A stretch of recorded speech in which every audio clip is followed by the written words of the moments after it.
What's good, y'all? So today we're gonna talk about the Wahl Detailers. Now these are some trimmers that I've used forever, well, for a long time. And once they went cordless with the new cordless ones, with the newer cordless ones, I got them, and I've been sticking to them. Now, my question to y'all is, are y'all still using them? Are these still relevant? But I got a homie back home, and he's been using them still.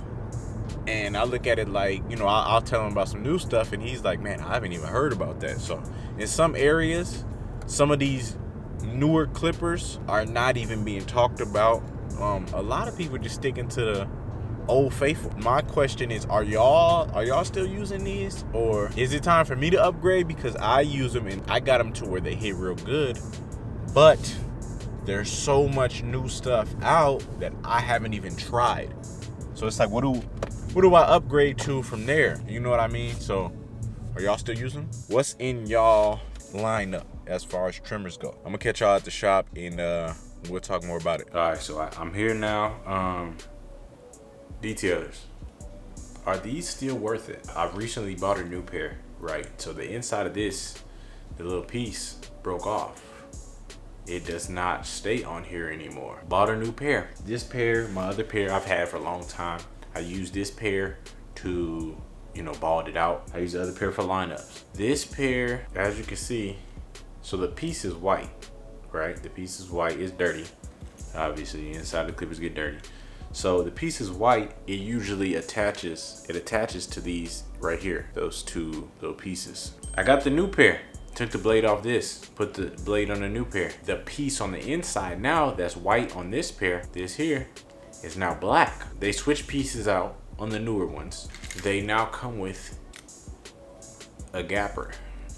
When I first got these, I called Wahl and I was like, hey, can you send me out one of these to set my clippers? They said we no longer send them out because the clippers are 0 gap.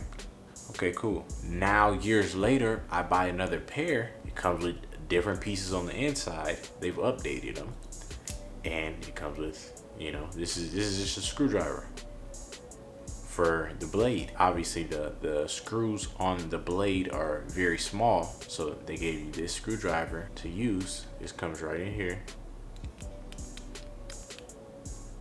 just like that. Comes together. Put your blade on there, you 0 gap them. They've added more to your package.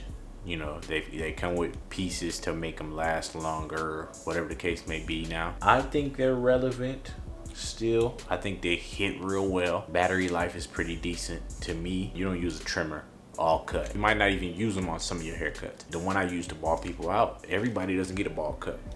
Some people get a 1 on the side, a 2 on the side. Some people get their sideburns straight across. You know what I mean? So you don't have to taper it out. You most likely will use a trimmer on every cut if you bald it out, but to edge up around the ears and everything. You're not using them as consistent as clippers, so they're gonna last longer.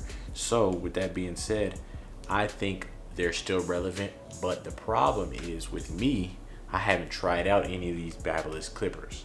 I haven't tried out any of these new trimmers, these Style Crafts, the new Oster cordless one, which is the new Oster cordless actually has a different blade on there. I haven't tried out those clippers or anything like that. I haven't tried out a lot of stuff. I've been sticking to, if it ain't broke, don't fix it.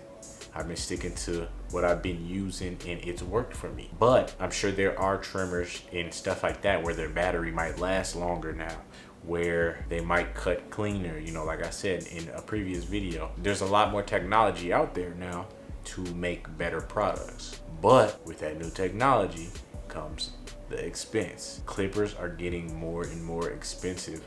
Parts are becoming more and more expensive, so they gotta raise prices, which makes sense. Do I think these are still relevant? I'm gonna say yes. I mean, I'm sure there's still people using the Magic clips. I'm sure, people are still using the Gray Andis trimmers, the T outliners, but it is more convenient to be cordless. It is convenient to have some of the latest stuff because the batteries last longer and they cut smoother and stuff like that. So what I'm going to do, I'm going to purchase a couple pairs of trimmers, see which ones I like, and like I said, this year my plan is to update my whole collection, my whole lineup. I did just buy a brand new pair of the Detailers, and I'm just debating on, do I want to go with a new trimmer or do I want to stick with the trimmer I have and just everything else new. If y'all have these, let me know if you still use them or not. Let me know if you don't use them anymore. If you upgraded, let me know what you upgraded to. The next one I'm gonna check out is the Babyliss FX3. Be on the lookout for that video. New content coming soon. Just posted a video about the fast feeds. I finally went cordless on my clipper. Am I going to keep it in my lineup? I'm not sure yet. If I do, I'ma definitely need a second one because the battery life could be better when you got clippers who battery life, you know, is almost twice as much as what the fast feeds are. I seen Chris Bossio's video, and I seen that one of the barbers there said the clipper died a couple times. Battery life could definitely be better. I'll do an update and let you guys know in about a week or two how I like them still, and we'll go from there. I appreciate y'all. If y'all got anything you think I should try out, leave it in the comments. Make sure you like, subscribe, comment anything y'all want to see from me. I'll see you on the next video.